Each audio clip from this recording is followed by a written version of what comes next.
Did you talk to for this book? Who didn't I talk to? I interviewed President Carter, Vice President Mondale, Vice President Cheney, Jim Baker. I interviewed former President Bush, H.W. Bush. I interviewed Jeb Bush.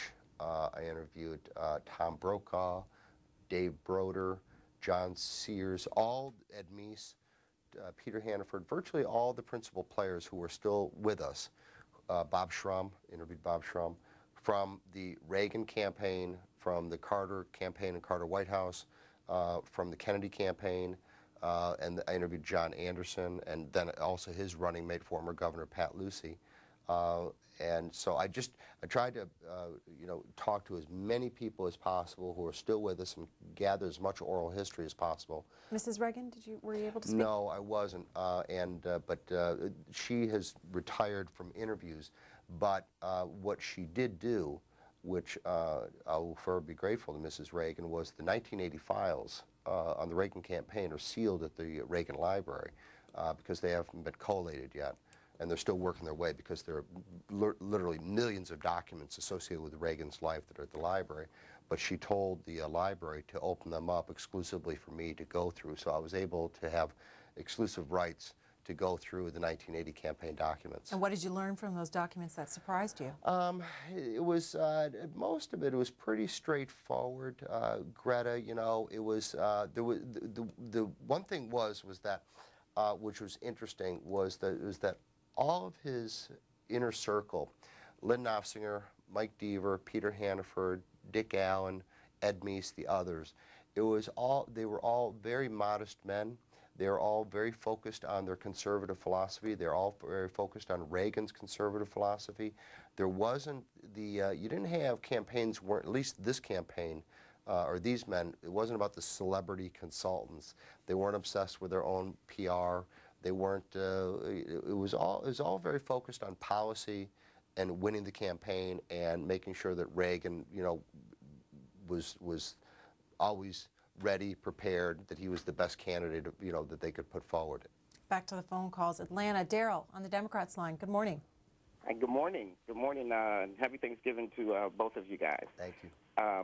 Mr. Shirley, what I wanted to express to you was, I understand, well, what I hear is the conservatives with the fascination with Reagan. And that's fine if you guys want to hang on to that fascination. Ronald Reagan was president when I graduated from high school. I'm a 43-year-old African-American male. So, and President Reagan is now gone. He's not coming back to lead your party, okay? Right. So you have to get up here in the new millennium in 2000 and find some constructive leadership and some ideas in today's political world. Do you agree with Daryl? I understand what he's saying, but it's not about Reagan so much as it's really about Reagan's principles. And to say to give up on Ronald Reagan is like saying give up on Thomas Jefferson. Some principles are timeless. And what Reagan articulated was a form of populism that was anti-government. Don't forget, the Constitution is a document of negative governance. It doesn't say what government can do. It says what government cannot do.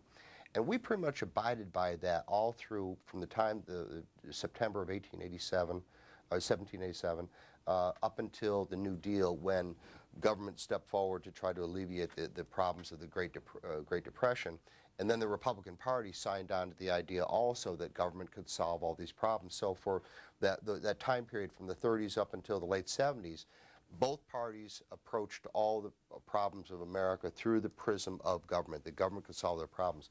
Reagan comes along to restate the principles that had been lost from the time of the founders, that power should reside with the people and not with the governing elites. The power should flow upward to the people, from the people to the national government, not the other way around, and that we should always be challenging the status quo instead of embracing it. And so all he did was restate those principles that had been lost over the previous 50 years. And so that's what conservatism is about today, is those principles that put power and trust in the American people and not in government. You know, when Reagan ran in 1980, he said, "Don't trust me, trust yourself." Atlanta, Ken, good morning. Well, I have to agree with Ronald Reagan in that regard, but in a different way than he might think. First of all, everybody gets trapped in language. When you approach a Republican philosophy, you will immediately become trapped in language. What do you mean by that, Ken? Talking points. Okay. All right? Talking points do not address real human issues. Okay? They trap real human issues in language. Okay? And what everybody has to look at about America today is that either on the left or the right, nobody is addressing the real street-level problems that are going to take our country down. Mr. Shirley. I agree. I think that the parties should not be about talking points. They should be something more about an intellectual discipline. The Republican Party should be organized around the concept, the philosophy of freedom, and every problem that confronts America should be approached from the first question: is that this proposed legislation, whether it's health care or cap and trade or card check, whatever, does it enhance freedom or does it limit it? And that should be the Republican Party's first question to itself. And so he's right. It should be more about than just talking points, because talking points inevitably drafted by these celebrity consultants usually are not about making an intellectual case why our philosophy or the conservative philosophy is what's best for America. It's usually about trying to knock down the other guy's idea. And I think that my own personal opinion, and I think that Reagan's opinion was that populist conservatism that put its trust in the individual over government and over corporations was a very attractive philosophy. And so what we had to do was go out and tell the American people why it was attractive, why it was a superior philosophy. So the caller's right. Mayo, Michigan. Dave on the Republican line. Good morning. Yes. I'd just like to say that the conservative movement sees eye to eye with everything that I had in the engineering rooms I worked in. We had a philosophy of keep it simple, stupid, and designing products, instead of some complex thing that just found 1,000 ways to go wrong. And then another philosophy we had was a bird in the hand is worth two in the bush. And it seems like Mr. Obama, he wants to go after that two in the bush with the pie in the sky dreams of green energy and everything. Mr. Shirley? I think that if I understand the caller is that you should be satisfied to some extent with where you are, and I would agree with that. But I think also is that this country is unique in that we've always been a future-oriented country.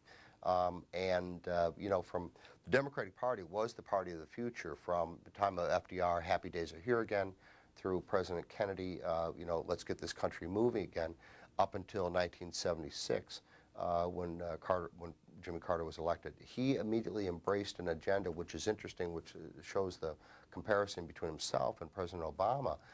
He talked about scarcity, he talked about sacrifice, he talked about a shrinking pie.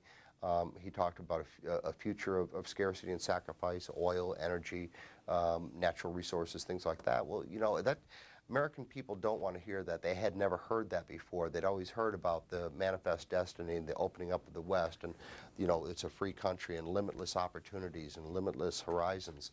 And Reagan sees this opportunity and says to him, okay, if Carter's going to be the candidate of the past, I'll be the candidate of the future.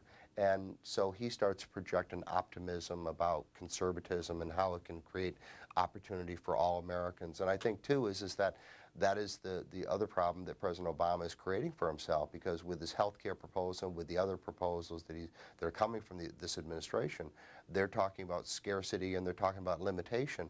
And young Americans don't want to hear that they don't have a future.